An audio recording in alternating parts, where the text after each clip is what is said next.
Assalamualaikum warahmatullahi wabarakatuh. InsyaAllah kita mulakan kelas kita pada pagi ini dengan bacaan Al-Fatihah. Auzubillahi minasyaitanir rajim.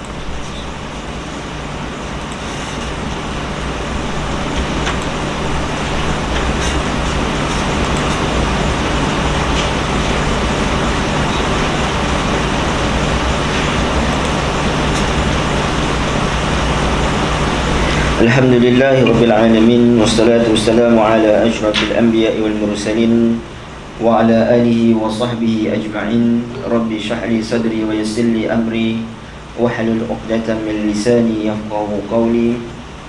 Rabbi zidna ilma warzuqna fahma, amma ba'd. Tuan-tuan dan puan-puan yang dirahmati Allah Subhanahu wa taala, yang bersama di ruang dalam kelas ini, dalam bilik kuliah ini, dan juga tuan-tuan dan puan-puan yang berada dalam Zoom Maya ni, insya-Allah. Alhamdulillah, kita bersyukur pada Allah Subhanahu wa taala pada pagi ini dapat kita bersama untuk kita meneruskan perbincangan kita berkaitan dengan surah As-Sajdah, dan hari ini kita telah masuk pada siri yang ketiga. Jadi saya harap di dalam ruang Zoom ini, kalau ada mungkin tak dengar suara ke ataupun ada masalah dari sudut teknikal, mungkin boleh chat.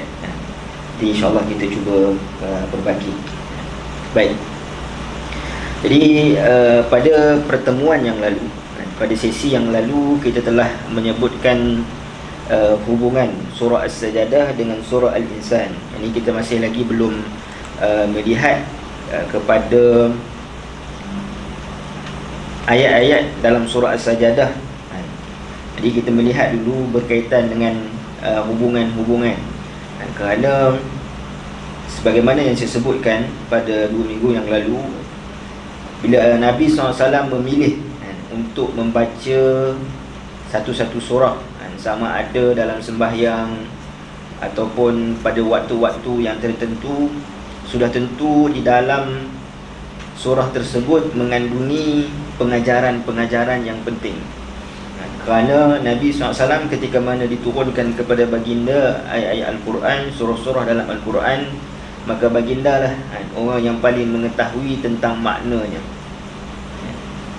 Jadi mustahil Nabi SAW membaca sesuatu surah pada waktu yang tertentu, melainkan surah berkenaan mempunyai sebab ataupun daripada kefahaman Nabi SAW, surah itu berkait rapat dengan apa yang nak dilakukan. Contoh, yang ini kita sebutkan hubungan antara surah As-Sajdah juga Al-Insan. Dari sudut kedua-duanya menceritakan tentang kehidupan manusia, bermula daripada awal penciptaan hinggalah kepada pengakhiran manusia, dan menyatakan tujuan kehidupan manusia di atas muka bumi ini. Baik. Jadi hari ini, pada pagi ini, insya-Allah kita akan melihat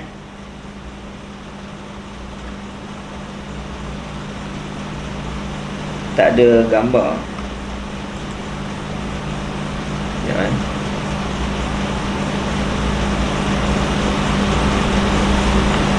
Boleh nampak skrin. Ada yang menghadapi masalah yang sama ke? Ataupun boleh nampak gambar. Gambar ni maksudnya slide ke ataupun gambar saya bercakap? Kalau ada yang menghadapi masalah yang serupa, boleh komen. Baik, saya teruskan dulu. Baik, pada pagi ini insya-Allah kita akan melihat satu lagi hubungan di antara surah As-Sajdah dengan satu lagi surah yang Nabi SAW membaca kedua-dua surah ini sebelum daripada tidur. Dan surah ini adalah surah yang makruf kita baca sebelum daripada tidur, iaitulah surah Al-Mulk. Cuma Nabi SAW membaca surah As-Sajadah dan juga surah Al-Mulk. Jadi sebagaimana yang kita sebutkan bahawa pada pagi Jumaat tidak semestinya juga kita membaca surah As-Sajadah dan juga surah Al-Insan. Nabi SAW juga pada malam hari sebelum tidur ada surah-surah yang Nabi pilih untuk baca. Antaranya lain daripada surah As-Sajadah dan surah Al-Mulk, Nabi baca surah Al-Isra sebagai contoh sebelum tidur, dan beberapa surah yang lain lah. Jadi apabila kita dah bincang berkaitan dengan surah As-Sajadah ini, kita nak tengok juga kerana Nabi membaca surah As-Sajadah bersama dengan surah Al-Mulk. Mungkin selalu kita baca surah Al-Mulk kan, yang ini dalam dalam hadis menyebutkan tentang kelebihan surah Al-Mulk ini yang akan datang menjadi penyelamat ataupun syafaat di dalam kubur. Tapi namun di sana ada hadis Nabi SAW menyebutkan tentang selain daripada surah Al-Mulk, Nabi SAW juga membaca surah As-Sajadah. Baik.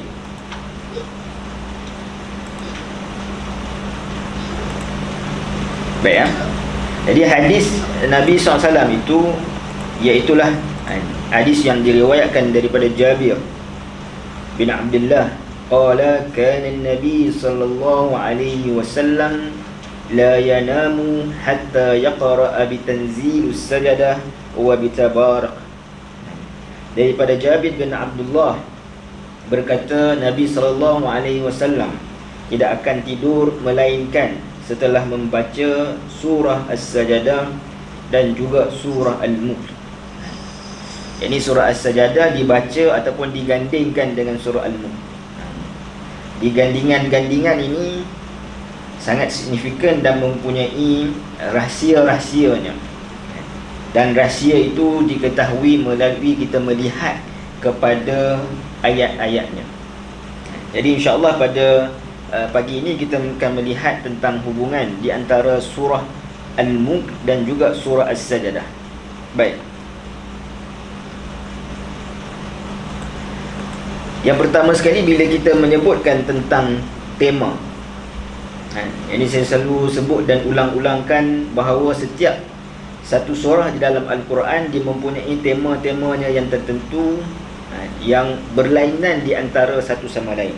Walaupun dia ada keterhubungan, ada persamaan dalam beberapa perkara, tetapi 114 surah ini mempunyai tema-temanya yang tersendiri, yang mana setiap surah itu adalah signifikan.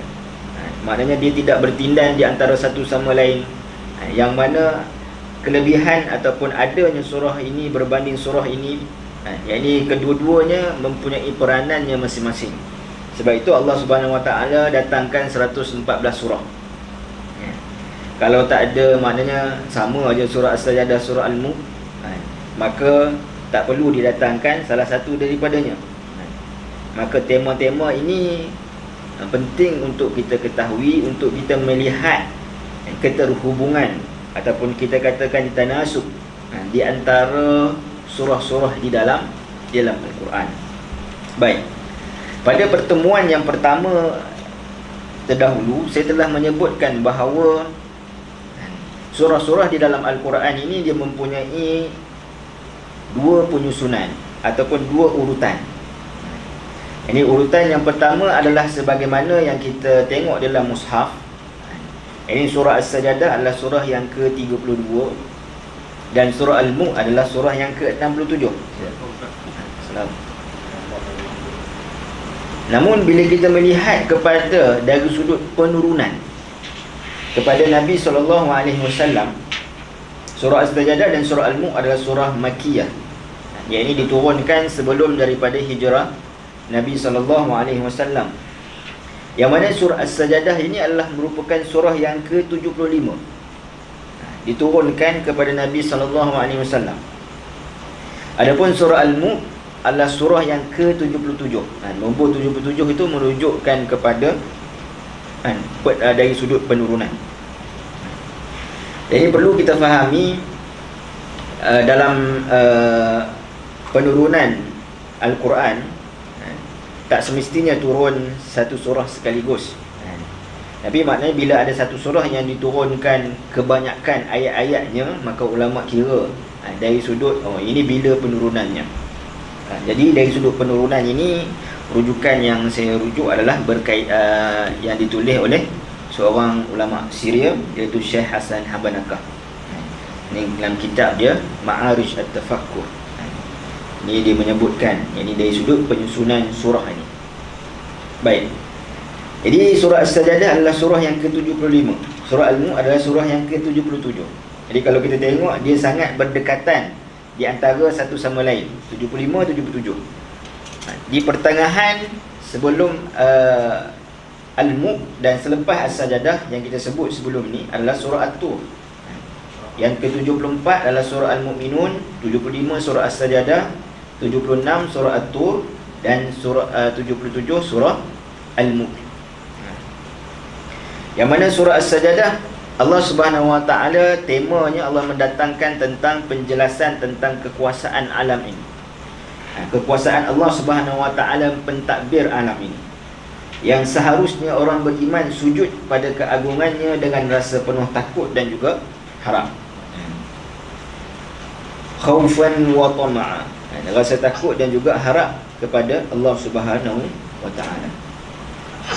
Ini Allah Subhanahu Wa Taala menyebutkan di dalam surah As-Sajadah berkaitan dengan ayat-ayat Allah Subhanahu Wa Taala, ayat kauniyah, ayat penciptaan, dan juga ayat-ayat Al-Quran yang membenarkan tentang adanya hari kiamat, yang membenarkan tentang adanya jaza, balasan dan juga ganjaran. Dalam surah As-Sajadah, At-Tur, surah At-Tur, Allah Subhanahu Wa Taala menceritakan tentang benarnya wahyu yang pernah diturunkan kepada Nabi yang terdahulu, iaitu Nabi Musa alaihissalam di atas bukit Tur. Dan surah Al-Mulk, Allah Subhanahu Wa Taala menyebutkan perincian terhadap penciptaan Allah Subhanahu Wa Taala berkaitan dengan langit bumi yang diciptakan bertingkat-tingkat, yang mana tidak akan terlihat satu pun kecacatan daripada apa yang Allah Subhanahu Wa Taala ciptakan. Baik. Jadi kalau tuan-tuan dan puan-puan masih ingat lagi apa yang saya pernah sebutkan tentang surah-surah yang bermula dengan Alif Lam Mim. Ini bila kita tengok ada 6 surah yang disebutkan dalam Al-Quran yang bermula dengan Alif Lam Mim, dia mempunyai kesatuan temanya yang kita sebut Wahdatul Mawdu'iyah. Iaitu surah yang bermula dengan Alif Lam Mim ni, pada pertemuan yang pertama dulu kita sebutkan bahawa menceritakan tentang kekuasaan, ceritakan tentang kerajaan dan juga kepimpinan. 3 perkara ni: kekuasaan, kerajaan dan juga kepimpinan. Maka surah Al-Mulk, Allah Subhanahu Wa Taala nak menceritakan tentang tidak ada kekuasaan yang lebih hebat, tidak ada kerajaan Al-Muluk, tidak ada raja yang mana lebih berkuasa, tidak ada kerajaan yang lebih hebat daripada kerajaan Allah Subhanahu Wa Taala. Jadi kalau kita tengok surah ini diturunkan sebelum daripada Nabi SAW berhijrah, bermakna dari sudut Nabi SAW itu, Nabi tidaklah memiliki kerajaan, tapi Nabi SAW berada di bawah kerajaan yang mana kerajaan itu berada di atas semua kerajaan, iaitulah kerajaan Allah Subhanahu Wa Taala. Yang mana nak sebutkan kepada orang musyrikin, ini ketika mana Nabi SAW berada di Mekah, mereka yang menjadi kerajaan. Ini maknanya pemimpin besar Quraisy, yang mana mereka merasakan bahawa mereka mempunyai kekuasaan yang tiada tandingannya. Mereka rasa kerajaan mereka itu adalah kerajaan yang besar. Dari sudut kepimpinan, kepimpinan mereka lah yang terbaik. Namun dalam surah Al-Mulk, maka Allah Subhanahu Wa Taala sebut ada lagi satu kuasa yang lebih besar, ada lagi kerajaan yang lebih besar daripada kerajaan yang kamu miliki, iaitulah kerajaan Allah Subhanahu Wa Taala yang luasnya langit dan bumi. Ini bahkan langit 7 tala langit, tingkatan-tingkatan tibaqa, yang sangat luas berbanding kamu yang hanya berada di sekitar tanah Arab semata-mata. Baik. Itu nampak dari sudut kedua-duanya. Dan kita tengok surah Al-Mulk, dari sudut temanya adalah penjelasan. Jadi disebut tentang hakikat sebenar kerajaan dan kekuasaan hanyalah pada Allah Subhanahu wa taala di dunia dan juga di akhirat. Bermakna Allah Subhanahu wa taala dalam surah Ali Imran, Allah Subhanahu wa taala sebut Allah boleh memberikan kerajaan ini, kepimpinan, kekuasaan ini kepada sesiapa yang Allah Subhanahu wa taala kehendaki. Dan juga Allah Subhanahu wa taala boleh tarik kerajaan, kekuasaan, kepimpinan ini pada siapa yang Allah Subhanahu wa taala juga kehendaki. Ini hakikatnya ia adalah milik Allah Subhanahu wa taala. Baik. Kemudian bila kita tengok lagi berkaitan dengan surah As-Sajadah dan juga surah Al-Mulk dari sudut sasaran. Sasaran ini membawa maksud khitab, iaitu ayat itu ditujukan kepada siapa. Ini dalam Al-Quran, ketika mana Allah Subhanahu wa taala mensasarkan sesuatu ayat ini, dia ada kelompok sasaran dia yang tertentu. Tetapi dari sudut kefahaman ibrah dia itu adalah meluas kepada seluruh manusia. Ini dalam satu kaedah ulumul Quran disebutkan kaedah al-ibratu fi umumil lafzi la bi khususin sabab. Ini pengambilan ibrah daripada sesuatu ayat itu adalah berdasarkan lafaznya yang umum, bukan sebab-sebabnya yang khusus. Ini bermakna walaupun ayat itu dari sudut kita baca, tengok, kita lihat ayat tersebut, tujuannya ataupun sasarannya itu kepada kelompok yang tertentu. Contoh kepada orang kafir, Qul ya ayyuhal kafirun. Contoh kepada orang munafik dalam surah Al-Baqarah. Contoh kepada orang beriman dalam surah As-Sajadah sebagai contoh. Maka walaupun tujuan ataupun sasaran iaitu kepada kelompok yang tertentu, tetapi ibrah, pengajaran daripada ayat itu adalah kepada seluruh manusia. Sebagai contoh, kalau kita sebutkan, kalau Allah Subhanahu wa taala sebutkan tentang orang kafir, walaupun kita ini adalah orang yang beriman, maknanya kita tidak kufur kepada Allah Subhanahu wa taala, tidak mensyirikkan Allah Subhanahu wa taala. Tapi boleh jadi tak, yakni walaupun kita orang yang beriman ini ada bentuk ataupun bibit-bibit sikap ataupun sifat kufur, sebagaimana yang mana Allah Subhanahu wa taala sebut dalam surah Al-Kahfi. Yakni ada cerita pemilik dua kebun kan, pemilik dua kebun dengan juga kawan dia, yang mana pemilik dua kebun tu kata, oh ini kebun aku ni yang cantik ni adalah hasil daripada usaha aku sendiri ni. Aku yang mana usaha ni, inilah yang aku dapat. Mana dia tak kaitkan dengan Allah Subhanahu wa taala. Kawan dia kata apa? Akafarta billadhi khalaqa. Kawan tu bukanlah makna dia mensyirikkan Allah, tapi kawan dia kata, adakah engkau kufur kepada Tuhan yang menciptakan engkau? Yang ini dari sudut kufur nikmat. Jadi nak sebutkan bahawa bila kita membaca ayat-ayat tentang orang kafir, bukan kita play safe, bukan kita rasa oh tak apa, ini bukan ayat tentang aku kan. Baca tentang orang munafik, oh ini bukan ayat tentang aku, tak. Tapi kita merenung, adakah mungkin kita ada sifat-sifat berkenaan yang perlu kita hakis dalam diri kita. Jadi sebab itu ibrah ayat Quran ini adalah daripada umumnya lafaz, kerana dalam Quran ni Allah datangkan lafaz-lafaznya umum, supaya semua manusia boleh ambil pengajaran daripadanya. Baik, balik kepada surah As-Sajadah tadi, sasarannya itu adalah kepada orang beriman, iaitu dari sudut adakah orang beriman ini nak beriman kepada Allah Subhanahu wa taala dan nak bersujud, kharru sujjada, sujud pada Allah Subhanahu wa taala ketika mana menyebutkan tentang ayat-ayat Allah Subhanahu wa taala. Adapun surah Al-Mulk, tujuan ataupun khitab sasarannya itu adalah kepada orang musyrikin, kepada orang kafir. Sebab tu nanti kita akan tengok dalam kedua-dua surah ini. Dalam surah Al-Mulk banyak Allah Subhanahu wa taala tanyakan ataupun tanya dalam bentuk sindiran ataupun tanya, masih lagi fikirkan ni ada kekurangan pada kerajaan Allah Subhanahu wa taala untuk difikir-fikirkan bagi orang musyrikin. Walaupun sasarannya ada kelompok yang tertentu, tetapi umumnya ibarahnya kita mengambil pengajaran kepada diri kita. Baik. Okay. Satu perkara yang kita perlu tahu dalam kedua-dua surah ini, kalau sebelum ini kita sebutkan surah As-Sajadah, ayat azab di dalam surah As-Sajadah itu lebih banyak berbanding suratul Insan.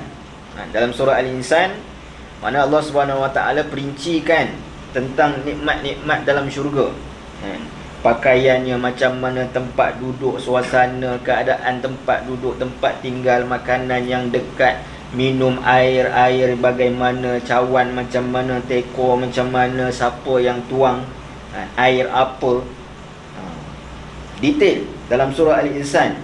Ini tentang nikmat. Tapi surah Al-Mulk dan juga surah As-Sajadah ada persamaan dari sudut ayat azab itu lebih banyak berbanding ayat-ayat nikmat dalam kedua-dua surah.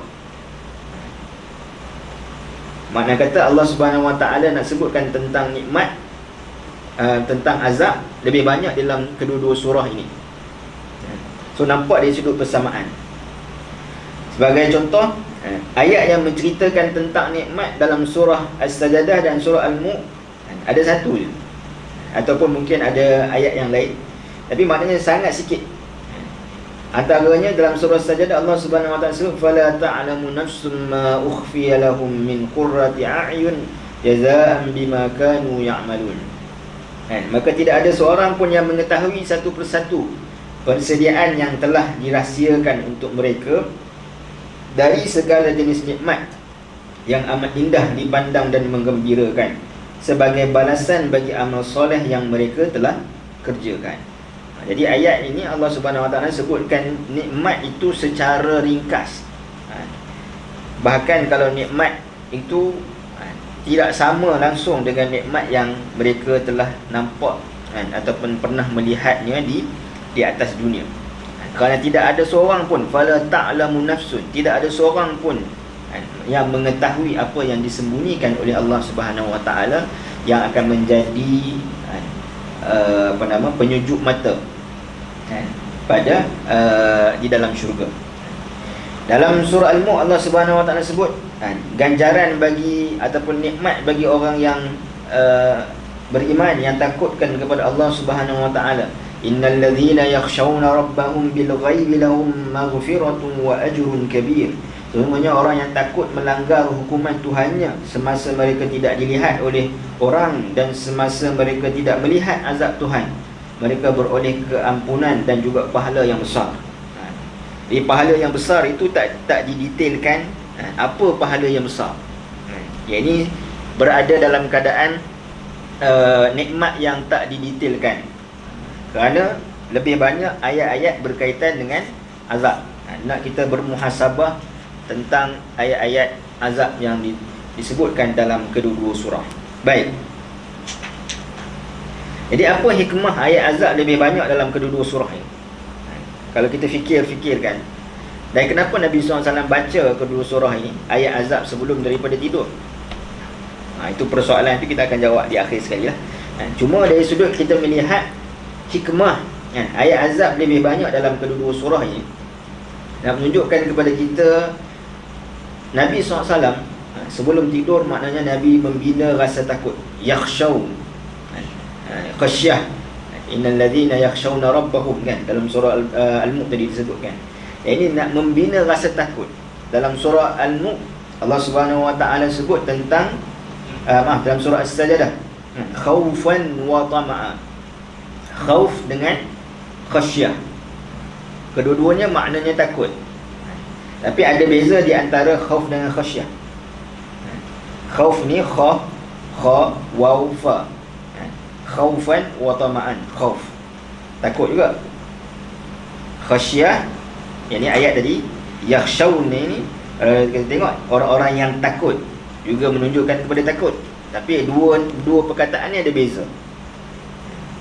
Saya ringkas, saya sebutkan khauf ini kita takut kepada sesuatu, kita nak jauhkan diri daripada perkara tersebut. Secara umum, ini kita takut binatang liar, kita takut makna kata perkara-perkara.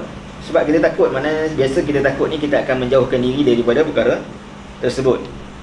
So dalam dalam surah As-Sajadah Allah sebutkan khauf kerana ia berkaitan dengan takutkan azab Allah Subhanahu Wa Taala. Maka kita takutkan azab, maka kita minta dijauhkan diri daripada azab Allah Subhanahu Wa Taala. Adapun khasyah, khasyah ini, yakhshawun ini takut juga. Tapi takut yang menyebabkan kita nak dekat dengan perkara yang kita takut. Sebab itu disebut innal ladzina yakhshawna rabbahum. Ini bila kita takut kepada Allah Subhanahu Wa Taala, menjadikan kita lebih nak dekat dengan Allah Subhanahu Wa Taala. Berbeza dengan khauf ini. Khauf ni maknanya kita takut, kita nak jauh daripada benda yang kita takut, azab Allah Subhanahu Wa Taala. Tapi kalau dengan zat Allah Subhanahu Wa Taala, dengan rahmat Allah Subhanahu Wa Taala, maknanya kita khasyah. Ini kita takut, kita nak dekat lagi dengan Allah Subhanahu Wa Taala, dan kita nak berharap lagi ya ini daripada Allah Subhanahu Wa Taala maghfirah dan juga ajrun kabir. Baik, bila Nabi SAW membaca ayat-ayat berkaitan dengan azab, maka nak bina rasa takut dan juga harap kepada Allah Subhanahu Wa Taala. Dengan apa? Ya, ini kita tidak merasa terlalu selesa dengan amal yang sedia ada. Ini kalau kita tengok sifat ibadur rahman, sebagai contoh sifat ibadur rahman, kalau tuan-tuan boleh tengok dalam surah Al-Furqan, di hujung-hujung hujung surah Al-Furqan, Allah Subhanahu Wa Taala sebut tentang sifat ibadur rahman ini. Antaranya mereka yang jalan dalam keadaan dalam keadaan sopan, mereka yang mana ketika mana orang jahil cakap dengan mereka ni, mereka kata selamat tinggal, qalu salama. Mereka yang mana sujud pada Allah Subhanahu Wa Taala pada waktu malam. Kemudian Allah Subhanahu Wa Taala sebut walladzina yaquluna rabbana srif 'anna 'adzab jahannam. Ini kenapa Allah Subhanahu Wa Taala sebutkan tentang sifat-sifat. Mula-mula sifat ketakwaan, kemudian sifat rasa takut kepada ancaman dan juga kepada neraka dan juga azab Allah Subhanahu Wa Taala. Kerana apa? Kerana nak bagi kita ni tak rasa duduk dalam comfort zone. Bila kita rasa alah tak apa, aku banyak dah amal, dah selesa dah. Yang sudut aku ni bukanlah orang bukanlah orang yang mensyirikkan Allah. Jadi maknanya kadang-kadang kita dah rasa selesa dengan amal yang sedia ada. Jadi bila kita baca ayat-ayat azab ni, menyebabkan kita rasa adakah kita ni termasuk dalam orang yang Allah Subhanahu Wa Taala sebut dalam ayat azab ni. Itu yang sepatutnya yang kita rasakan. Ini kita tinggalkan rasa keselesaan, menyebabkan kita nak perbaiki lagi amalan-amalan yang telah ada, dan nak tambahkan lagi dengan amalan-amalan yang lain. Dan juga tidak terlalu yakin bahawa kita ni akan dapat syurga.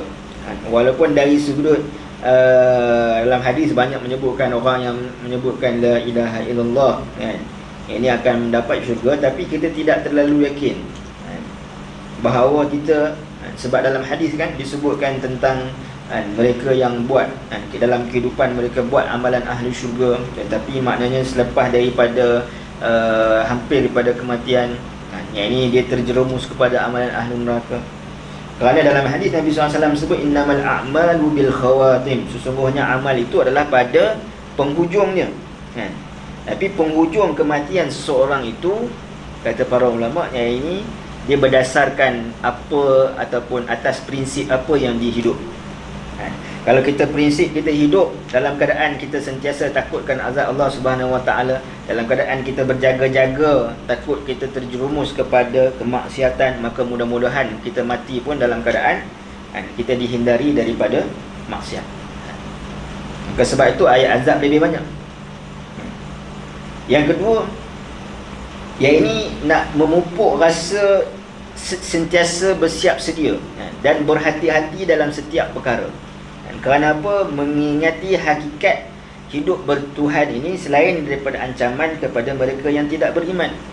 Ini membawa maksud maknanya hakikat hidup kita rasa Allah Subhanahu Wa Taala ada dalam diri kita. Yang ini rasa muraqabatullah adalah kita rasa bahawa setiap amalan itu nak perlu akan diazab atau akan dibicarakan. nanti dalam surah Al-Mulk dan juga surah As-Sajadah ni Allah Subhanahu Wa Taala sebut kan, tentang orang musyrikin ataupun orang kafir ni yang tanyakan bila hari pembicaraan, pembukaan bicara, iaitu hari akhirat itu nak berlaku bila. Jadi nak sebutkan bahawa antara rasa kita hidup maknanya bertuhan ini adalah apabila kita sentiasa muhasabah.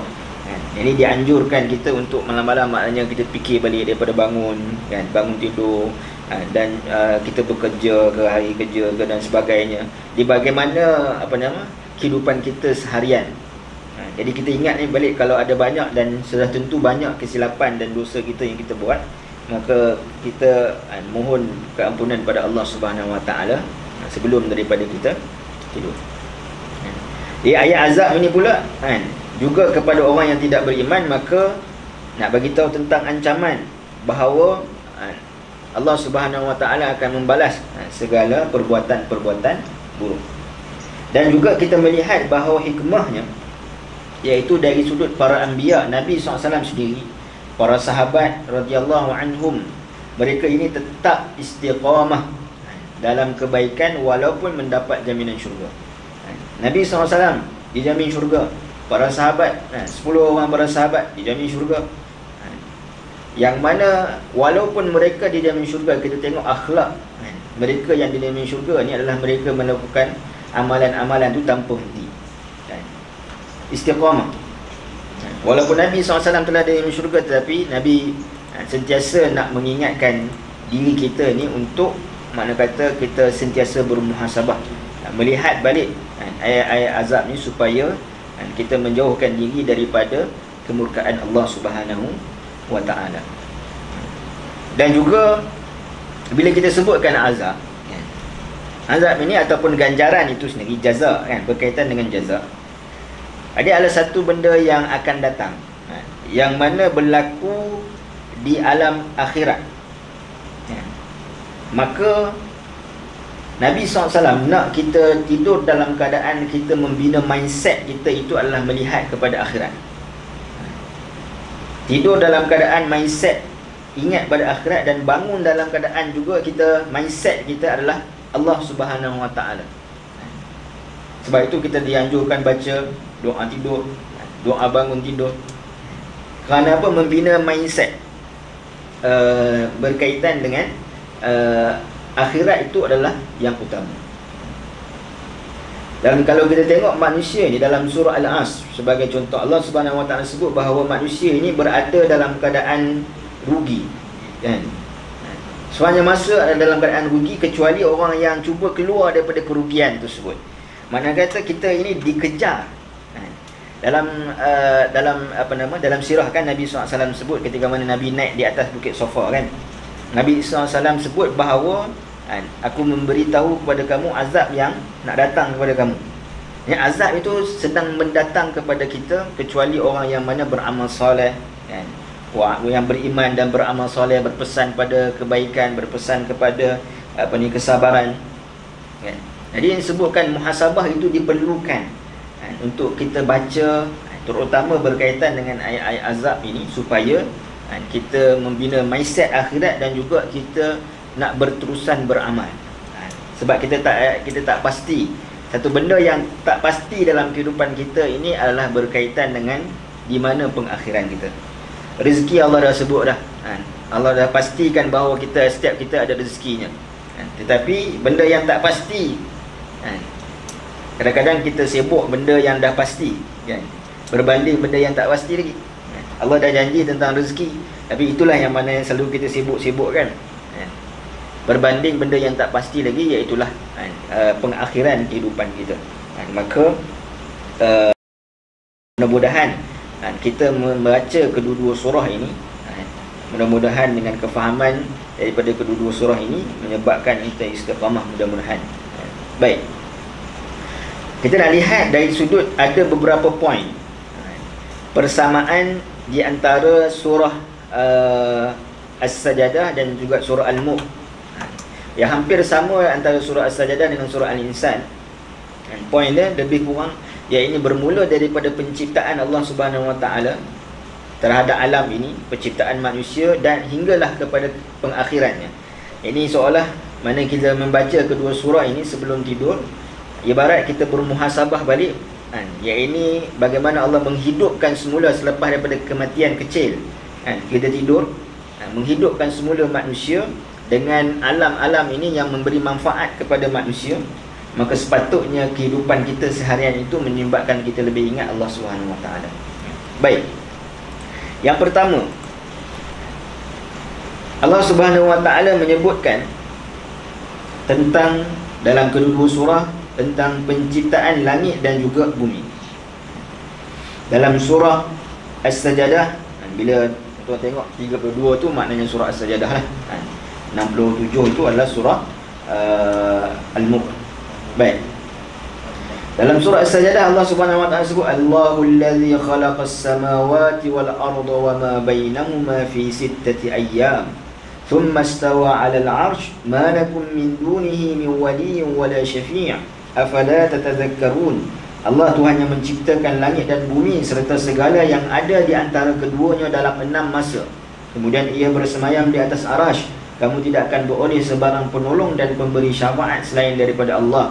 Oleh itu tidakkah kamu mahu insaf dan mengambil iktibar untuk mencapai keredaan Allah Subhanahu Wa Taala. Jadi dalam surah As-Sajadah Allah Subhanahu Wa Taala sebut Allah menciptakan langit dan juga bumi dan apa yang ada di antara keduanya. Di antara langit maknanya yang berada di langit dan juga yang berada di bumi dalam 6 masa. Jadi 6 masa ni apa makna 6 masa? Detailnya nanti kita akan sebut bila kita sampai kepada ayat yang keempat dalam surah As-Sajadah. Cuma saya sebutkan 6 masa ini bukanlah merujuk kepada 6 hari. Bukan bermakna hari Isnin, Selasa, Rabu, Khamis, Jumaat, Sabtu, bukan. Kerana penciptaan matahari, bulan, bumi baru diciptakan dalam 6 masa tersebut. Jadi kalau hari kita ni, kita berdasarkan putaran bumi mengelilingi matahari kan. Jadi bagaimana wujud 6 hari itu sebelum daripada adanya matahari dan bumi. Maka 6 masa itu bukanlah merujuk kepada 6 hari yang kita fahami. Cuma kita melihat hikmah daripada 6 masa ini adalah Allah Subhanahu Wa Taala nak suruh kita bersabar dalam maknanya dalam urusan kita. Buat urusan satu-satu perkara tu buat dengan teliti. Allah Subhanahu Wa Taala boleh je cipta apa nama langit dan bumi ni sekelip mata, kun fayakun kan. Boleh ciptakan, tapi Allah ciptakan dalam 6 masa supaya apa? Ajar manusia dari sudut keteraturan. Ini perkara-perkara yang besar, perkara-perkara yang makna kata yang melibatkan keputusan-keputusan yang besar, maka dia nak kena buat secara tersusun. Ini teratur. Jadi itu adalah merupakan sunnatullah yang Allah Subhanahu Wa Taala tunjukkan kepada manusia melalui penciptaan langit dan juga bumi. Baik. Kenapa selalu Allah Subhanahu Wa Taala ketika mana nak menggambarkan kekuasaan Allah Subhanahu Wa Taala dengan Allah menggambarkan penciptaan langit dan bumi. Kata Syekh Sya'rawi, dia menyebutkan bahawa ciptaan Allah Subhanahu Wa Taala langit ini adalah satu yang bersifat tinggi, yang mana tidak ada tiangnya, yang mana ia bersifat kekal dan tidak berubah. Maknanya dia tidak berubah melainkan bila sampai kepada hari kiamat. Dan juga yang paling penting dari sudut apa yang berada di langit ini, tidak ada kuasa makhluk yang boleh ubah. Maknanya dari sudut contoh matahari, yang ini terbit dari sebelah timur, tak ada manusia yang boleh terbitkan matahari daripada sebelah barat. Jadi menunjukkan kekuasaan Allah secara mutlak.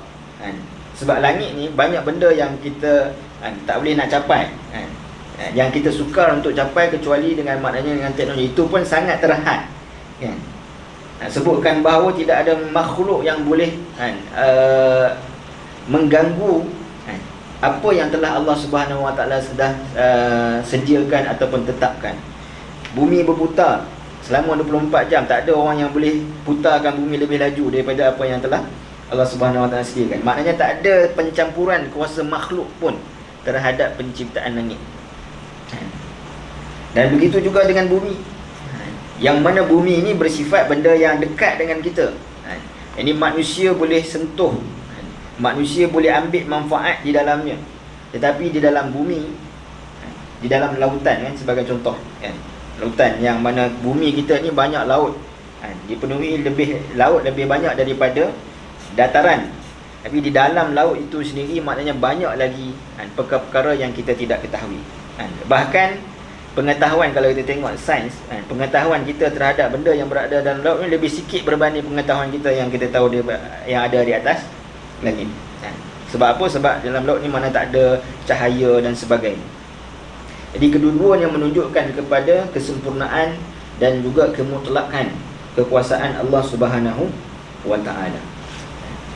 Dan bila Allah Subhanahu wa taala sebutkan langit dan bumi, ya ini contoh dalam surah Al-Mulk, Allah Subhanahu wa taala sebutkan contoh langit, yang mana langit itu didetailkan ada sab'a samawatin tibaqa. Yang ini menciptakan langit dalam surah As-Sajadah. Dalam surah Al-Mulk Allah Subhanahu wa taala detailkan ada 7 petala langit ataupun 7 tingkatan langit yang berlapis-lapis. Jadi wallahu alam dari sudut 7 tingkatan ini bagaimana? Ini kita nak sebut bagaimana tingkatan, di manakah langit pertama pun kita tak tahu. Adakah awan kita ni langit yang pertama? Wallahu alam. Tapi nak sebutkan bahawa langit itu mempunyai 7 tingkatan. Ma tara fi khalqir rahmani min tafawut farji'il basara hal tara min futur. Jadi, baik, kita gambarkan macam ni. Kalau contoh kereta lah kan, kereta rosak kan. Jadi kita tak akan tahu bahawa kereta tu rosak, melainkan kalau kereta tu maknanya berhenti ke, ataupun dia tak berfungsi sesuatu benda, ataupun kalau kita tak check, maka kita tak tahu rosak. Sebab tu kadang-kadang bila kereta ni, maknanya bila kita hantar bengkel tu, mungkin sebab satu kerosakan, tapi bila dah check banyak pula rosak kan. Sebab apa? Sebab kita tak pernah check sebelum ni. Jadi walillahil masalil a'la. Jadi Allah Subhanahu wa taala sebutkan tentang penciptaan langit, yang mana kita tak habis teroka lagi langit pun. Jadi macam mana kita nak melihat tentang kekurangan Allah Subhanahu wa taala? Ibaratnya tadi, maknanya kita tak, kalau kita tak dapat tak buka kereta tu, kita tak akan nampak kerosakan-kerosakan yang lain kan? Dan juga Allah Subhanahu wa taala sebutkan tentang betapa tingginya kekuasaan kerajaan dalam surah Al-Mulk, kerajaan Allah Subhanahu wa taala. Yang ni kita tak dapat tengok lagi semua apa yang Allah Subhanahu wa taala ciptakan. Maka sudah tentulah tidak ada keaiban yang dapat kita cari. Dan Allah Subhanahu wa taala menyebutkan tentang langit, khususnya dalam surah Al-Mulk. Allah Subhanahu wa taala sebutkan tentang langit, tak sebut tentang bumi. Kerana apa? Manusia ini bila mana dia bersikap sombong dengan Allah Subhanahu wa taala, selalu digambarkan dengan dia mendongak ke langit. Dalam surah Al-Isra, Allah Subhanahu wa taala sebut, wala tamshi fil ardi marha innaka lan takhriqal ard wa lan tablughal jibal tula. Allah Subhanahu wa taala sebut orang-orang yang sombong ini, mereka ini jalan hentak kaki, maknanya nak tarik perhatian orang. Tengok aku ni, orang yang hebat ni. Ataupun kalau mereka mengangkat tinggi kepala mereka pun, takkan kepada mereka lebih tinggi daripada bukit. Mereka hentak kaki, bumi ni takkan hancur pun kalau hentak kaki tu nak tarik perhatian orang. Kalau mendongak ke langit, mendongak, bangun kepala mereka sombong, takkan lebih tinggi daripada bukit pun. Ini kan pula langit. Di dalam surah Al-Mulk kan kita sebutkan tadi, saya sebutkan tadi, mana dalam surah As-Sajadah, khitab sasarannya itu lebih kepada orang beriman. Jadi surah Al-Mulk, maka cerita tentang orang-orang yang sombong. Maka Allah Subhanahu wa taala sebutkan tujuh lapisan langit ini supaya mendongak orang yang mendongak ke atas. Tengok apa yang kamu dongakkan, yang kamu sombongkan, ada benda yang lebih besar, ada benda yang lebih berkuasa daripada kekuasaan yang kamu ada. Jadi hikmah daripada Allah Subhanahu wa taala sebutkan lapisan-lapisan langit tersebut. Supaya apa? Supaya nak membenamkan rasa kesombongan manusia. bahawa Allah Subhanahu Wa Taala ini memiliki kerajaan yang lebih besar daripada manusia. Baik, itu yang pertama. Baik. Kemudian yang kedua, persamaan yang kedua di antara surah Al-Mulk dan juga surah As-Sajadah dari sudut penciptaan manusia dengan sempurna. Penciptaan manusia dengan sempurna. Iaitu Allah Subhanahu wa taala sebut summa sawwahu wa nafakha fihi min ruhi wa ja'ala lakumus sam'a wal absara wal af'idah qalilan ma tashkurun. Iaitu maksudnya kemudian ia menyempurnakan kejadiannya manusia serta meniupkan padanya roh ciptaannya, dan ia menggunakan kepada kamu pendengaran, mengurniakan kepada kamu pendengaran, penglihatan serta hati akal fikiran, supaya kamu bersyukur, tetapi amatlah sedikit kamu bersyukur. Dalam surah Al-Mulk Allah Subhanahu wa taala sebut qul huwallazi ansha'akum wa ja'ala lakumus sam'a wal absara wal af'idah qalilan ma tashkurun. Katakanlah wahai Muhammad, Allah menciptakan kamu dari tiada kepada ada dan mengadakan bagi kamu pendengaran, penglihatan serta hati untuk bersyukur, tapi amat sedikitlah kamu bersyukur. Ayat ni hampir sama kan? Ini Allah ceritakan tentang penciptaan manusia dan apa yang Allah bekalkan kepada manusia, iaitu pendengaran, penglihatan dan juga hati akal fikiran. Baik. Kalau kita tengok dalam surah As-Sajadah, yang ini Allah Subhanahu wa taala sebut Allah sempurnakan kejadian summa sawwahu, dan kemudian Allah Subhanahu wa taala menyebutkan wa nafakha fihi min ruhi. Allah Subhanahu wa taala meniupkan ruh padanya. Dalam surah Al-Mulk Allah Subhanahu wa taala tak sebutkan Allah meniupkan ruh. Bahkan Allah Subhanahu wa taala sebut tentang huwallazi ansha'akum. Apa beza ketika mana Allah Subhanahu wa taala sebut summa sawwahu? Ini Allah sempurnakan dengan Allah menciptakan dengan perkataan ansha'akum. Baik. Dalam surah As-Sajadah kenapa ada disebutkan ruh? Kerana sekali lagi disebutkan tadi bahawa sasarannya itu adalah kepada orang beriman. Jadi bila mana manusia ini dia boleh tunduk kepada Allah Subhanahu wa taala apabila roh dia juga tunduk kepada Allah Subhanahu wa taala. Manusia ni maknanya orang yang beriman ini, dari sudut kita kata keimanan itu adalah lahir daripada rohnya yang terdidik. Jadi orang yang nak bersujud pada Allah Subhanahu wa taala ni bukan sekadar sujud fizikal, tetapi orang yang mempunyai roh yang boleh bersujud, yang ini boleh merasai besarnya Allah Subhanahu wa taala berbanding diri dia. Sebab itu disebutkan oleh para hukama, maknanya orang-orang yang mana tidak beriman ni ibarat mayat yang berjalan, rohnya tak ada, tak ada jiwa keimanan. Maka dalam surah Al-Mulk tak disebutkan ruh, sebab fokusnya itu kepada orang yang ingkar terhadap Allah Subhanahu wa taala. Dan ansya'a tadi kita sebut, kenapa ansya'a? Ansya'a ni dia adalah satu proses penciptaan step by step. Jadi Allah Subhanahu wa taala nak sebutkan, cuba lihat tangan, cuba lihat, ini setiap satu tu cuba lihat, yang mana tidak ada langsung kekurangan pada manusia. Jadi yang dimaksud kekurangan di sini adalah dari sudut manusia ini disebutkan sebagai ahsanit taqwim. Ini sempurna ciptaan Allah Subhanahu wa taala. Kekurangan, kalau kita kata ada kekurangan tu bila kita melihat perkara itu sebagai kekurangan. Tapi pada sisi Allah Subhanahu wa taala tidak ada yang kurang. Kerana yang pentingnya adalah liyabluwakum. Ya, ini nikmat pun untuk diuji. Kalau ada kekurangan pun untuk diuji. Yang mana ujian ataupun nikmat itu yang nak rasa bahawa ia adalah sempurna ataupun kurang adalah berdasarkan makna kata dari sudut kita bersyukur ataupun bersabar terhadap ujian Allah Subhanahu wa taala. Baik.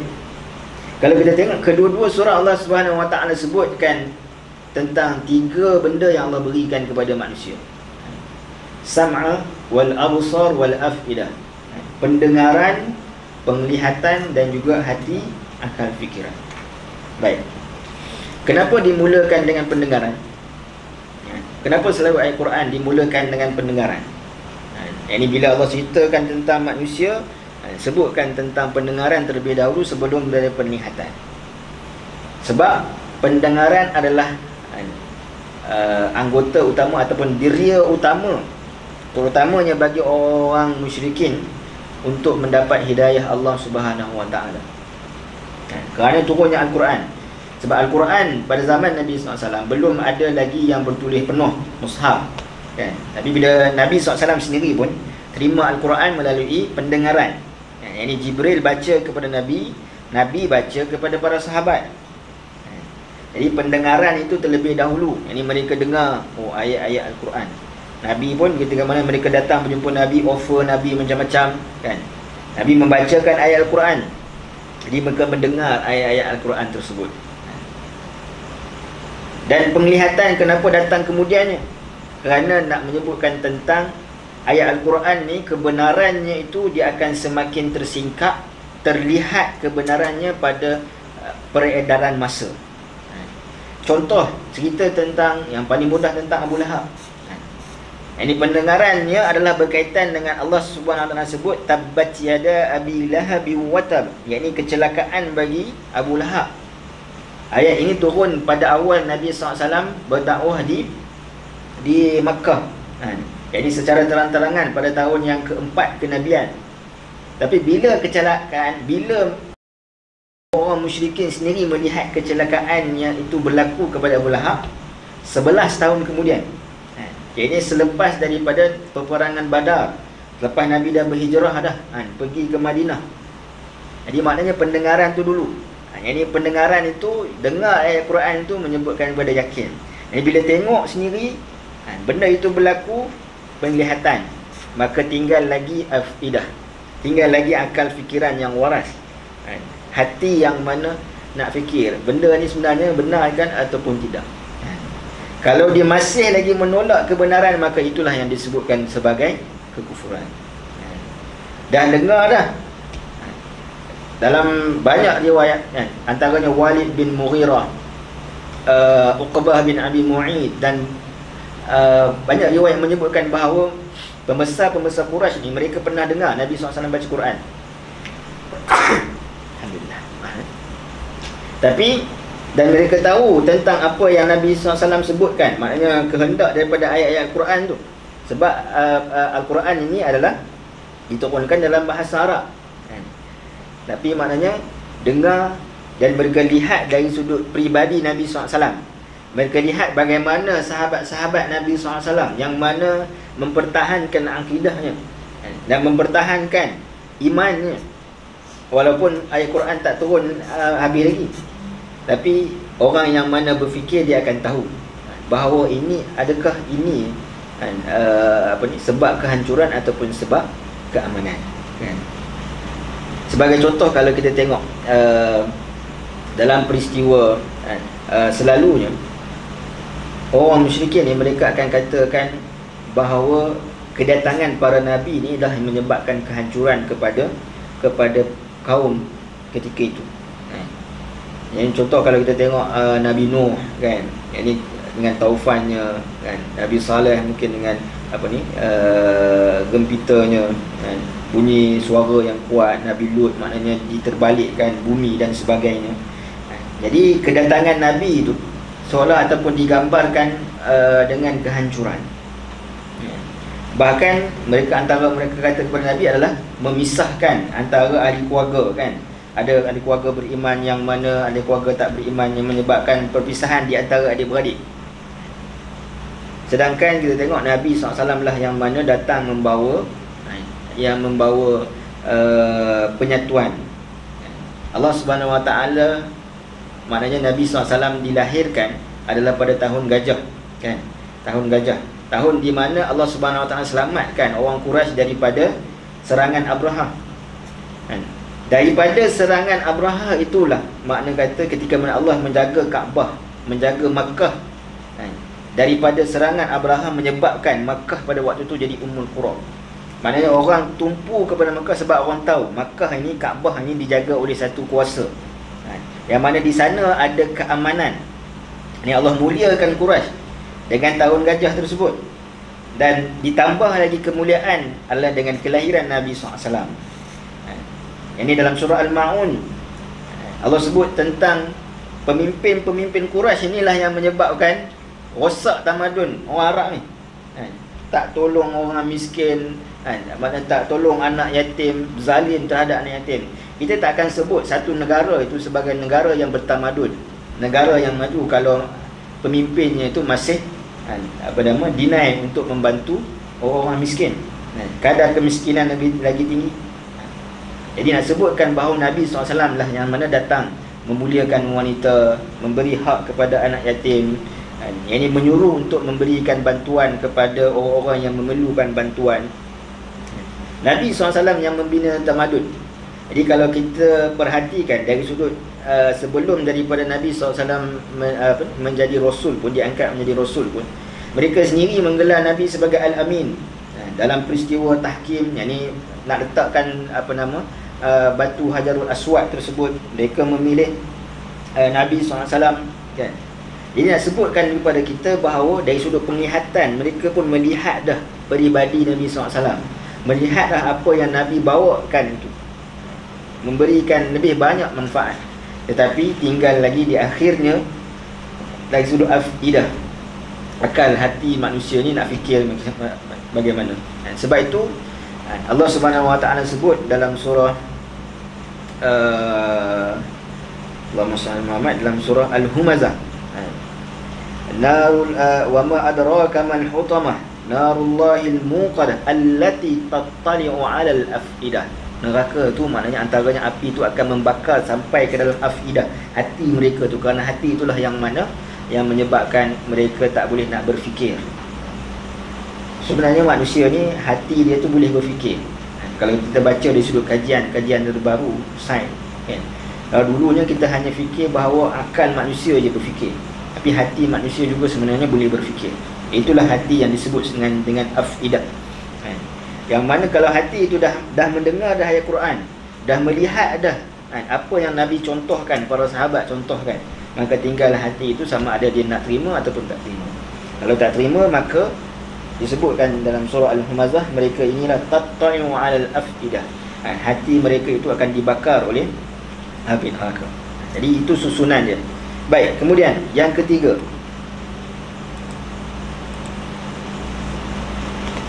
dalam kedua surah ini Allah Subhanahu Wa Taala juga menyebutkan tentang air. Kenapa pentingnya air ini? Kerana dia merupakan sumber dalam kehidupan manusia dan simbol kepada kehidupan. Sumber ni maknanya kita memerlukan air dalam kehidupan kita, sumber kehidupan. Simbol ni maknanya kalau satu tempat itu dia tak ada air, maka dia adalah simbol bahawa tak ada hidupan di situ. Tak ada hidupan yang boleh hidup berdekatan dengan kawasan tersebut. Dalam surah As-Sajdah, Allah Subhanahu Wa Taala sebut, awalam yarau anna nasuqul ma awalam yarau anna nasuqul ma'a ila al-ardil juruzi fa nukhriju bihi zar'an ta'kulu minhu wa an'amuhum wa anfusuhum afala yubsirun. Dan tidakkah mereka yang tidak mahu taat dan bersyukur itu melihat bahawasanya kami mengarahkan turunnya hujan ke bumi yang kering kontang, lalu kami tumbuhkan dengan air hujan itu tanaman-tanaman yang daripadanya dimakan oleh binatang-binatang ternak mereka dan mereka sendiri. Mengapa mereka tidak mahu memerhatikan semua itu supaya taat dan bersyukur? Ini mengenai peranan air hujan untuk menghidupkan tanah yang mati dalam surah As-Sajdah. Baik, dalam surah Al-Mulk, qul ara'aytum in asbaha ma'ukum ghauran faman ya'tikum bima'in ma'in. Katakan lagi, bagaimana fikiran kamu sekiranya air kamu hilang lenyap di telan bumi, maka siapakah selain Allah yang dapat mendatangkan kepada kamu air yang sentiasa terpancar mengalir? Mengenai cabaran Allah Subhanahu Wa Taala kepada orang kafir menghasilkan air Zam-Zam mereka sendiri, seandainya Allah hapuskan air yang mengalir untuk mereka selama ini. Baik, tuan-tuan dan puan yang dirahmati Allah Subhanahu Wa Taala, yang ini sebelum kelahiran Nabi SAW pada tahun gajah itu, telah berlaku dua peristiwa yang sangat penting untuk Allah Subhanahu Wa Taala menjadikan Makkah itu sebagai tempat tumpuan. Allah nak sediakan Makkah itu sebagai tempat lahirnya seorang Nabi. Apa dua peristiwa tersebut? Satu kita sebutkan dah tadi, iaitu peristiwa penentangan Abrahah yang dikalahkan. Yang tu yang makruf lah, selalu kita sebutkan kan, dan selalu kita dengar pun tentang pencerobohan Kaabah oleh Abrahah dalam surah Al-Fil. Dan satu lagi sebenarnya cerita yang disebut dalam kitab sirah adalah dari sudut Abdul Muttalib, iaitu dia menjumpai semula telaga Zamzam. Kenapa menjumpai semula? Kerana Makkah sebelum daripada kelahiran Nabi SAW telah berlaku banyak siri-siri peperangan antara orang yang duduk di Makkah sebelum daripada orang Arab, Quraisy dan orang Arab juga. Yang ini daripada kabilah Jurhum. Jadi mereka menguasai Makkah.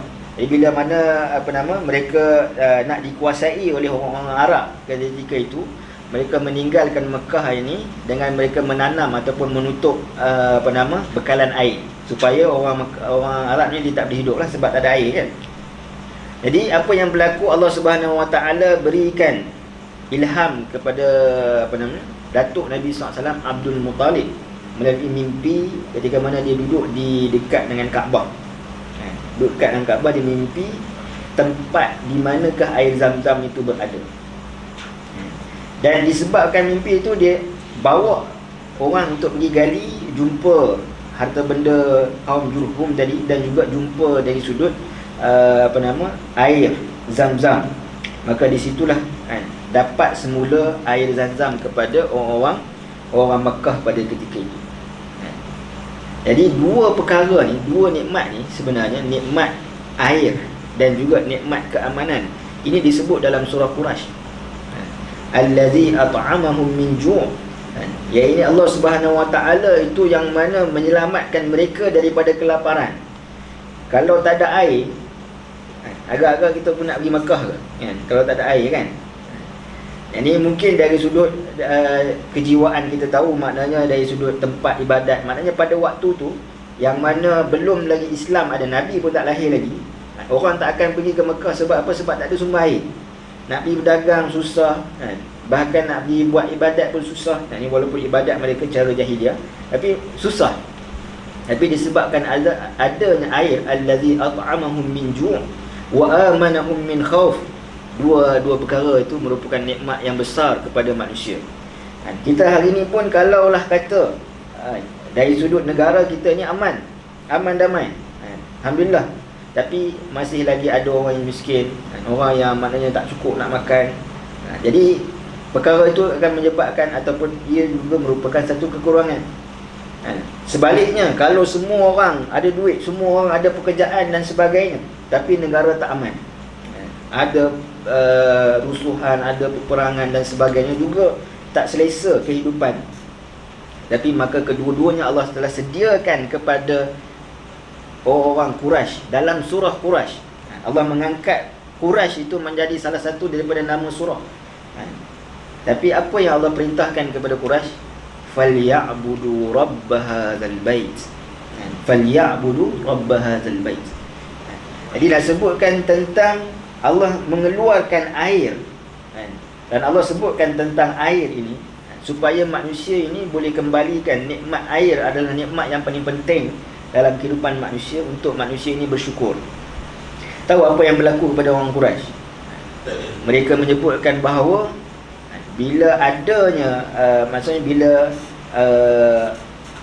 tentera Abrahah kalah, mereka kata ini bukti bahawa kita menyembah berhala ni adalah satu benda yang betul. Sebab apa? Sebab Tuhan tak hantar burung ababil ni untuk menghancurkan berhala-berhala kita. Menunjukkan bahawa Tuhan redha dengan apa yang kita buat. Dari sudut tafsiran yang salah. Sedangkan Allah Subhanahu Wa Taala sebut falyabudu rabb hadzal bait, kerana nikmat yang besar yang Allah Subhanahu Wa Taala berikan kepada manusia, iaitulah air ini sebagai sumber kehidupan dan tanda adanya hidupan. Kan Makkah itu sendiri pada zaman Nabi Ibrahim disebutkan, Nabi Ibrahim tinggalkan Sarah meninggalkan hajar dengan Nabi Ismail kan, fi wadin ghairi zi zar'in, di tempat yang tidak ada tanaman. Sebab apa tak ada tanaman? Tak ada air pun kan? Tapi kemudian adanya air melalui hentakan Nabi Ismail AS kan. Baik, jadi air ini sebagai satu benda yang penting, menjadi sumber kepada kehidupan bagi manusia.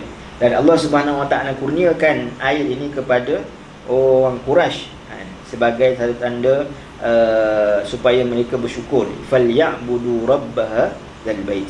Baik. Kemudian yang keempat, permusafiran. Dalam kedua ayat ini, mana kehidupan manusia ni, bila kita duduk statik yang ni satu tempat, kita duduk rumah kita lah senang kan. Duduk rumah kita, maka benda yang penting adalah air. Tapi kehidupan manusia ni adalah kehidupan sosial. Kita perlu berhubungan dengan manusia, kita perlukan bekerja kan. Mungkin kita pun mungkin ada datang daripada Tuan Haji daripada mana Tuan Haji? Mana kampung? Kampung Kuala Bila. Tuan Haji? Kajang. Kampung mana Kajang lah? Ni kampung mana? Banting kan. Maknanya kita, saya sini orang Kedah kan. Mana kita jalan jauh kan? Permusafiran berlaku kan? Yang ni maknanya kita bekerja dan sebagainya kan? Berhubungan dengan orang lain kan? Jadi manusia ni adalah makhluk sosial yang perlu kepada permusafiran. Allah Subhanahu Wa Taala sebut dalam surah As-Sajdah, awalam yahdi lahum kam ahlakna min qablihim minal quruni yamshuna fi masakinihim inna fi dzalika laayat afala yasma'un.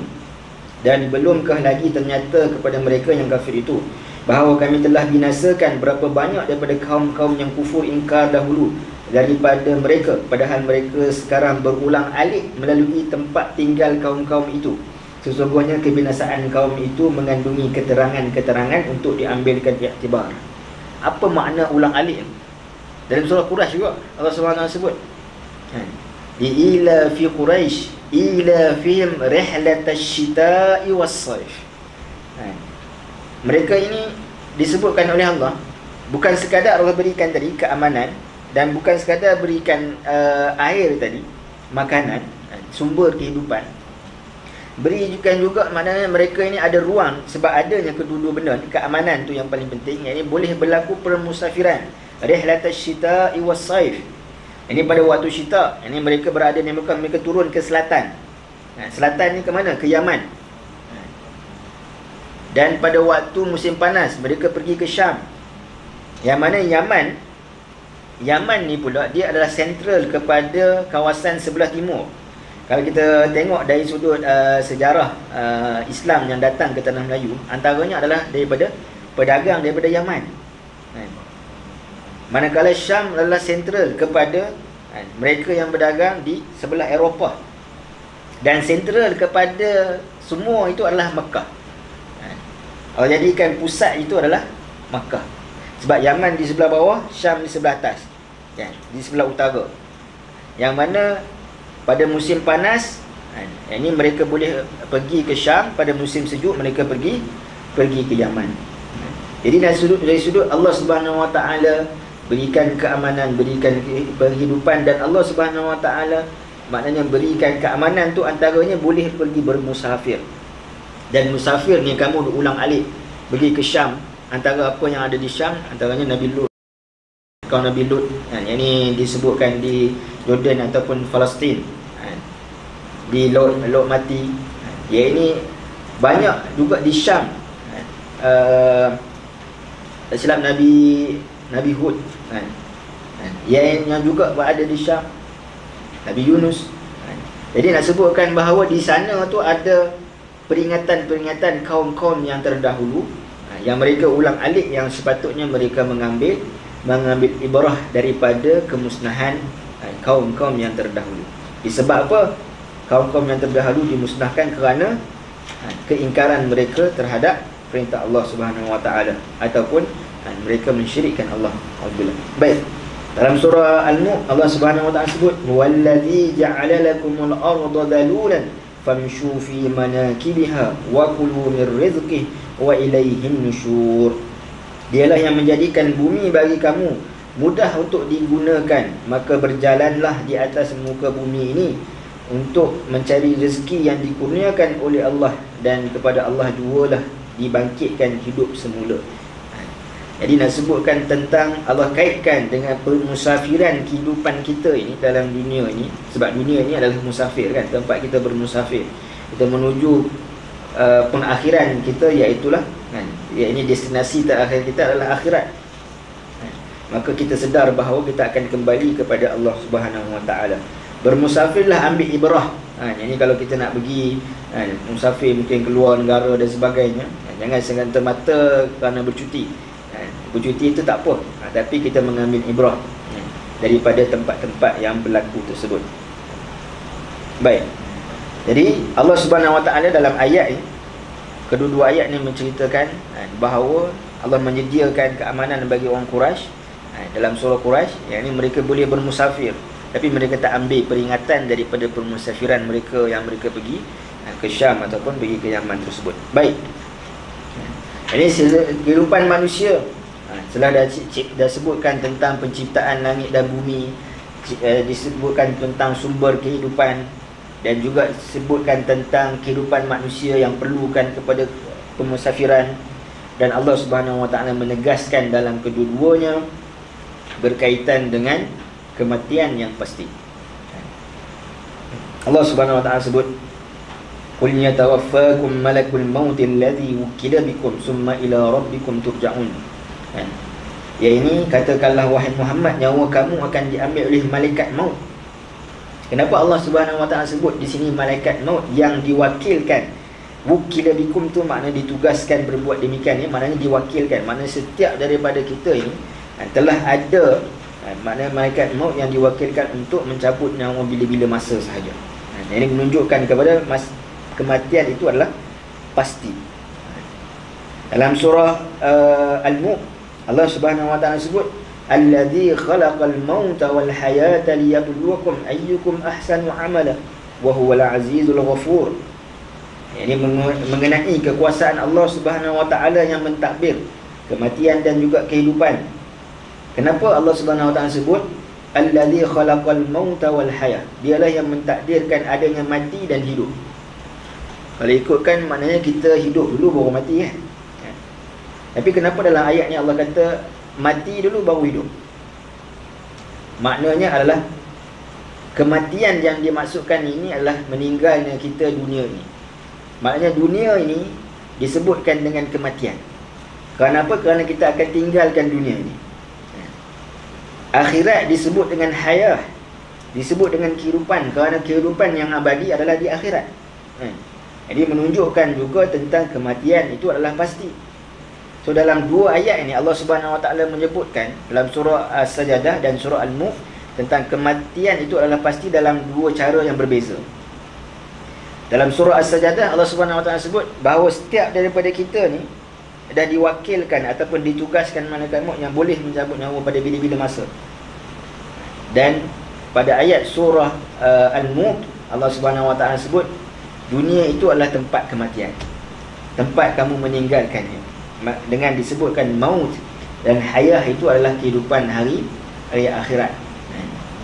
Dan manusia ini liyabluwakum ayyukum ahsanu amala, yang mana manusia ini diciptakan untuk diberikan ujian sama ada siapakah yang mana lebih baik amalan kamu. Baik.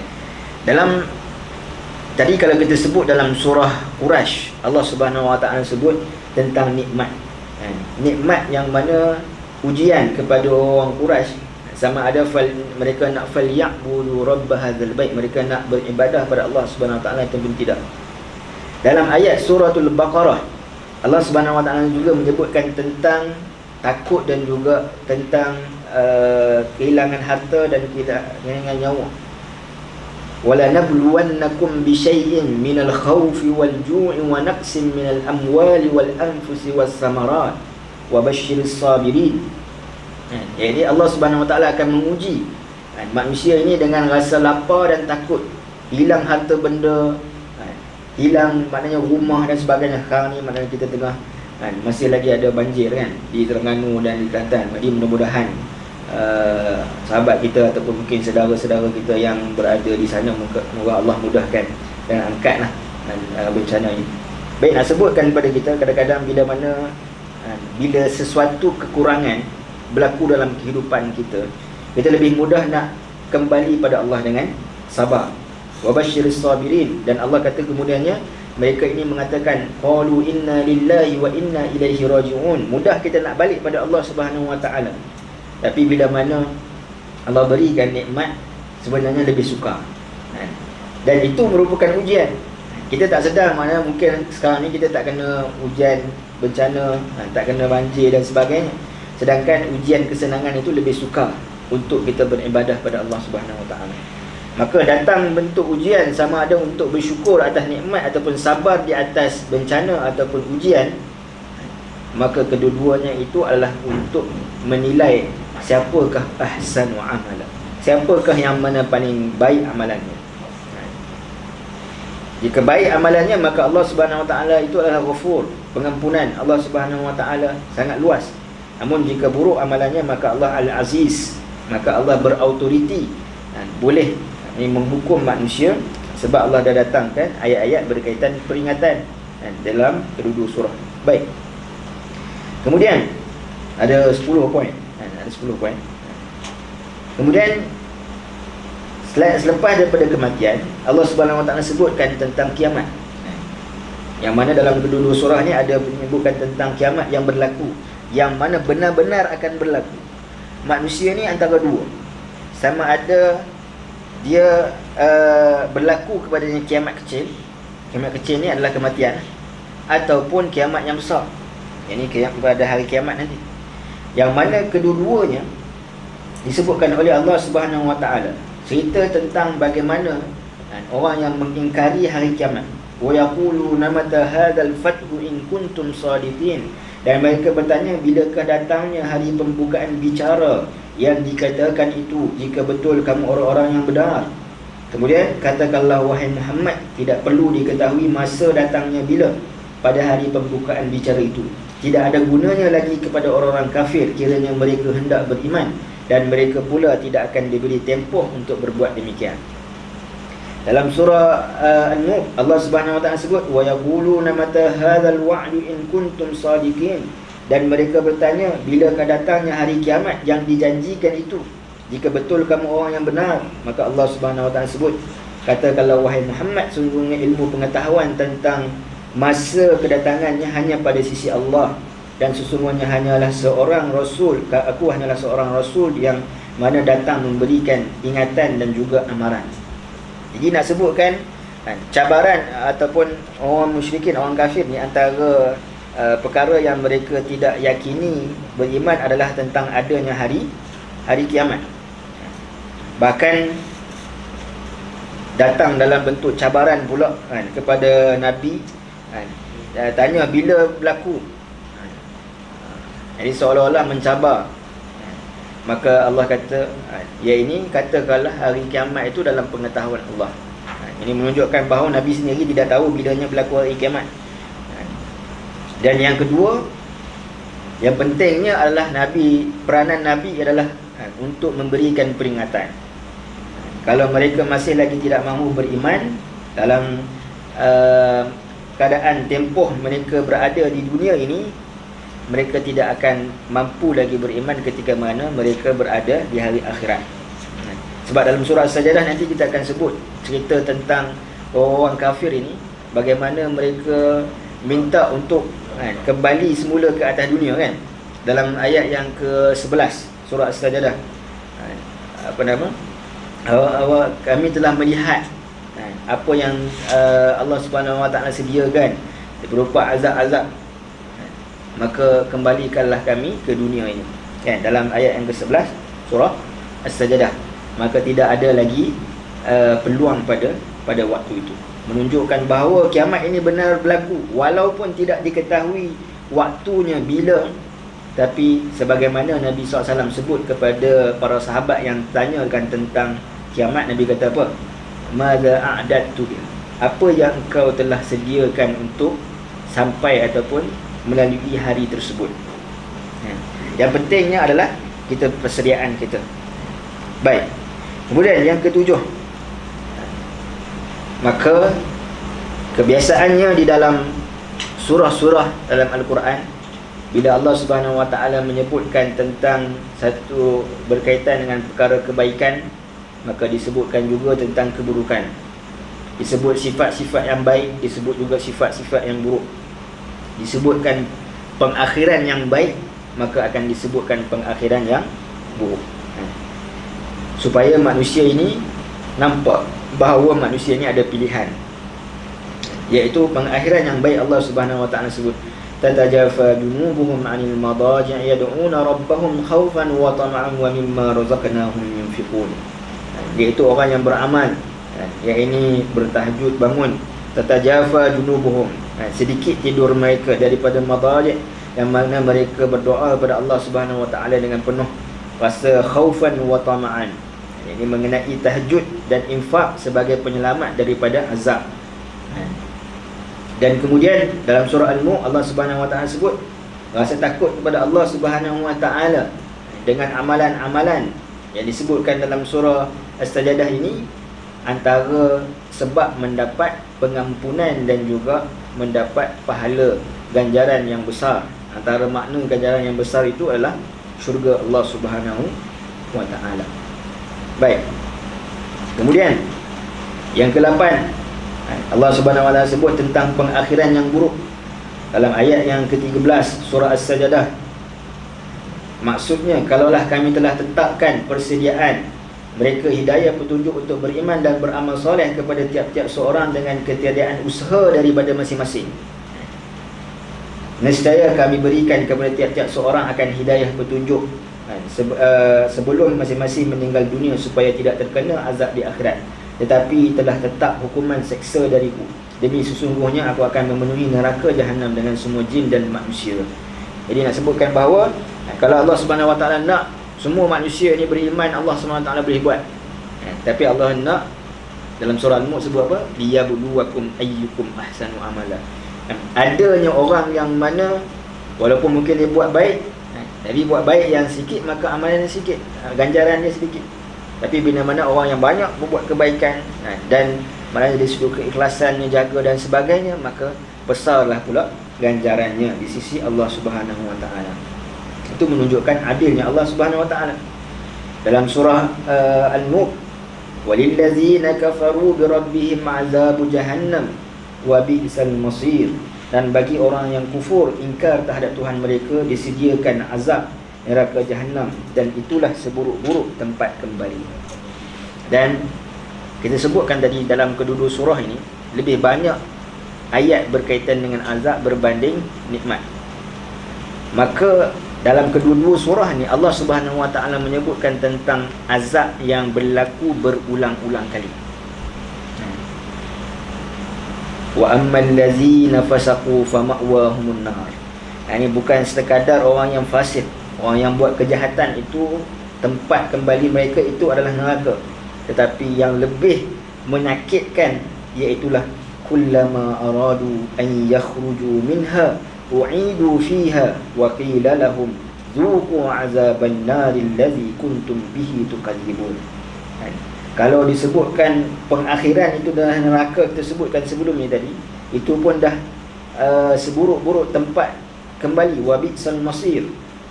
Tapi yang ada yang lebih buruk daripada itu apabila bila dah kena azab dan cuba untuk keluar daripada azab tersebut, maka tidak boleh.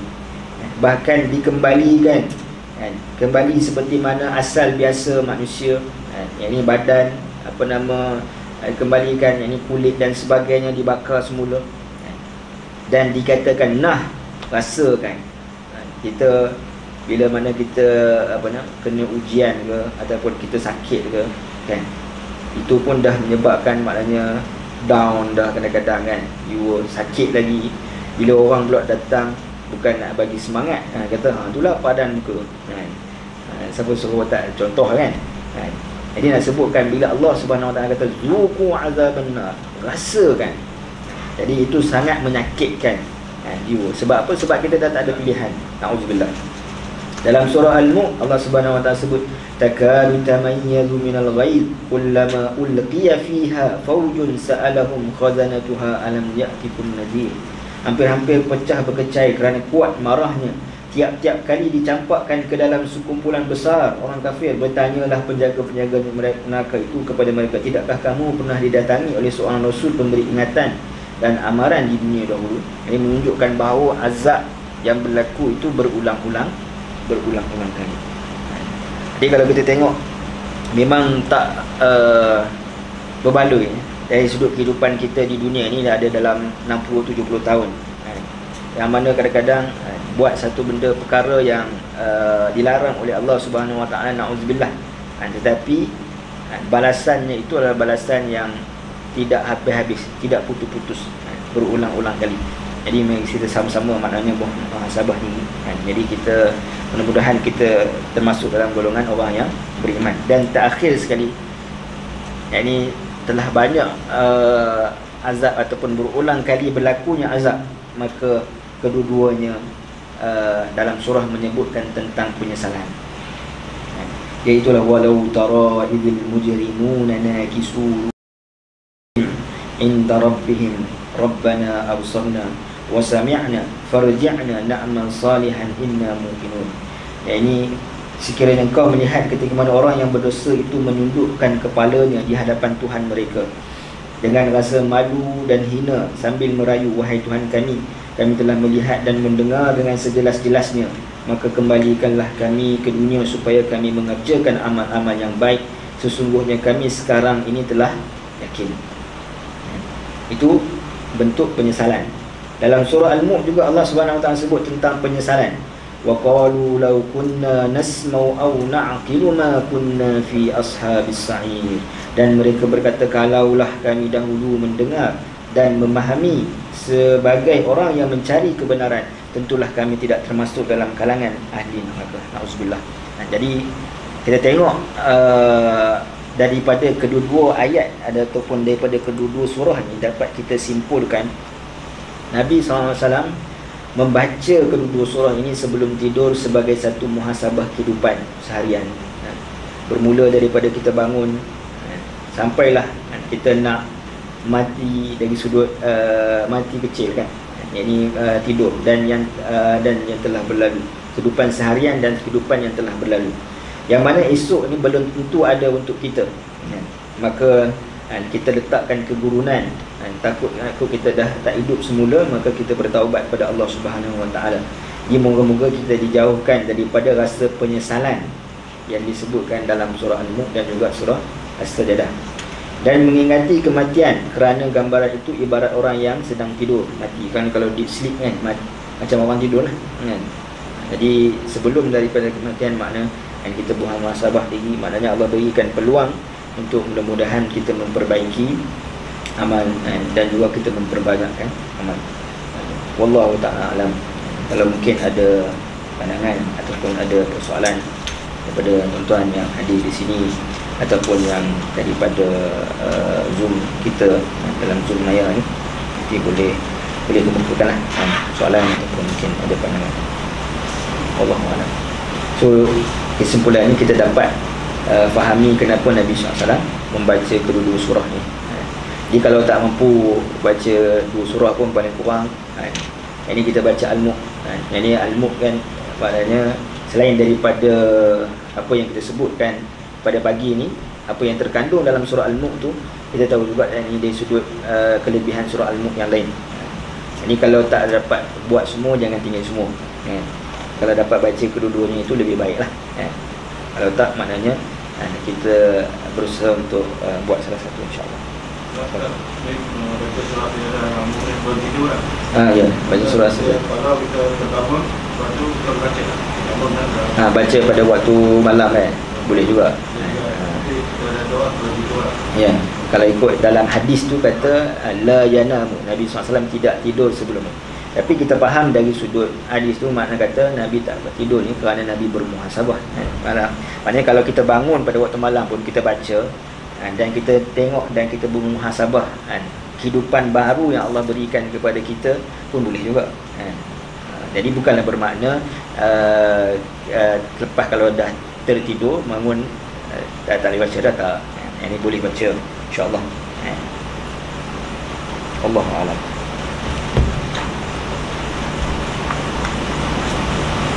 Ada soalan lain? Soalan ruang chat ni tak ada. Baik. Kalau tak ada, insya-Allah apa yang baik itu datang daripada Allah Subhanahu Wa Taala, yang lebih kurang pada diri saya sendiri. Saya mohon ampun pada Allah dan minta maaf pada tuan-tuan dan puan-puan. Qul qawli hadza wa astaghfirullah li wa lakum. Assalamualaikum warahmatullahi wabarakatuh.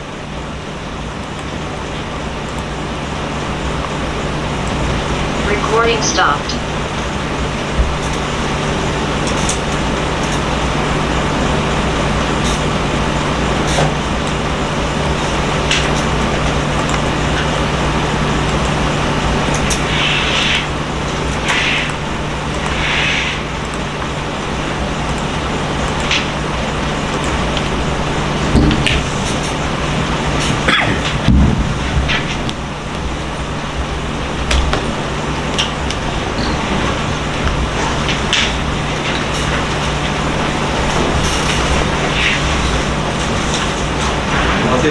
Sama-sama.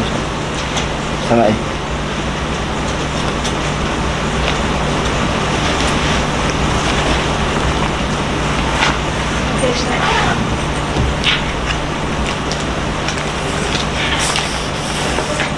Haji Kajang di mana ni? Abu Bakar Baginda. Abu Bakar Baginda. Okey.